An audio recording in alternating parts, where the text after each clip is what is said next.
नमस्कार साथियों, स्वागत है आपका EPS 95 मिनिमम पेंशन बढ़ोतरी के एक और वीडियो में। साथियों, जैसा कि हम सभी को पता है, इस साल के बजट सत्र में EPS 95 को लेकर कोई घोषणा नहीं हुई है, जिसको लेकर NSE और पूरे देश भर के पेंशनर्स में रोष व्याप्त है। इसी को लेकर कमांडर अशोक रावत जी 10 और 11 मार्च को दिल्ली में एक बड़ा आंदोलन भी करने वाले हैं। इसी को मद्देनजर रखते हुए पूरे देश भर में पेंशनरों के द्वारा ज्ञापन सौंपने का कार्यक्रम जारी है।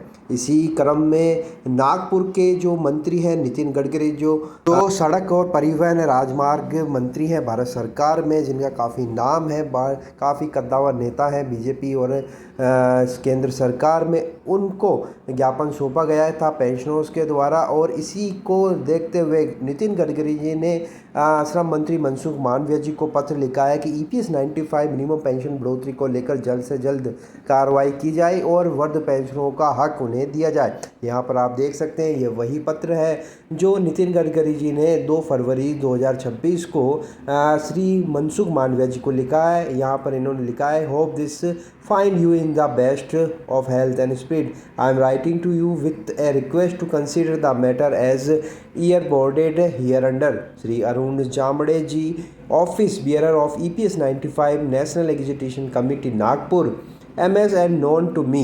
The committee is pursuing the issue of hike in the minimum pension of the senior citizen covered under EPS 95 pension scheme by the government. He has submitted a representation in the matter of immediate action so that the members are given respite.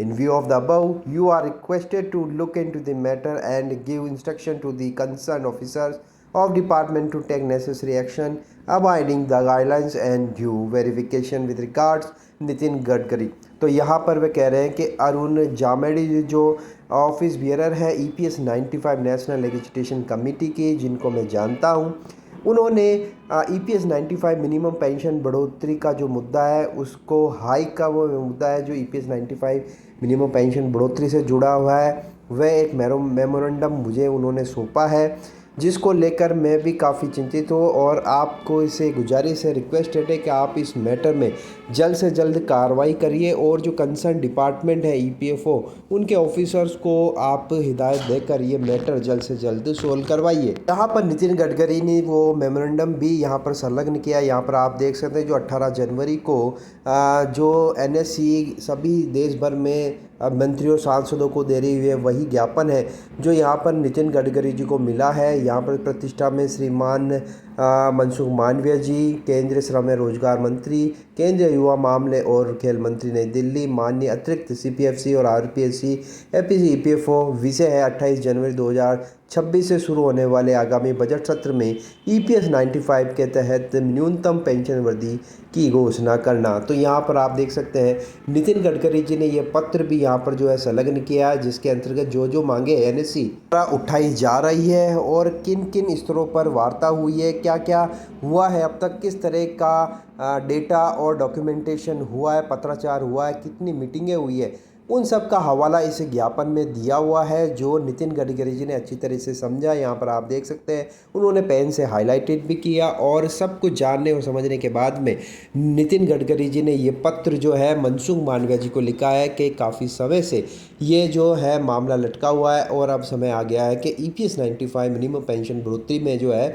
कुछ सुधार किया जाए और पेंशनों की जो मांग है वह जायज़ है, उसको लेकर जल्द से जल्द जो है निष्कर्ष निकाला जाए। तो अब देखना ये होगा कि मनसुख मांडविया जी जो लगातार आश्वासन दे रहे हैं, मीटिंग्स भी हो रही है और संसद में भी हर साल ये मुद्दा छाया रहता है। तो अब देखना ये होगा कि इस पत्र के बाद में जो मनसुख मांडविया जी श्रम मंत्री हैं EPFO के अधिकारियों को क्या हिदायत देते हैं और पेंशन बढ़ोतरी का जो कार्य चल रहा है उसमें किस तरह की तेज़ी आती है, अब ये देखने वाला वक्त बताएगा। लेकिन इसी दरमियान NSE पहले भी इस तरह के आश्वासन और पत्राचार देख चुकी है, तो अब NSE जो अपना कार्य कर रही है वह तो जारी रखेगी। इसके अलावा पत्राचार, मीटिंग और मंत्रियों से मुलाकात तो रहेगी, लेकिन जो अपना जन आंदोलन करना है 10 और 11 मार्च 2026 को नई दिल्ली में, वह भी NSE करने वाली है। इसको लेकर भी NSE ने सभी मंत्रियों और ऑफिसर्स को सूचनाएं भिजवाना शुरू कर दिया है और देश भर में इसकी तैयारी चल रही है। तो देखना अब ये होगा कि आगामी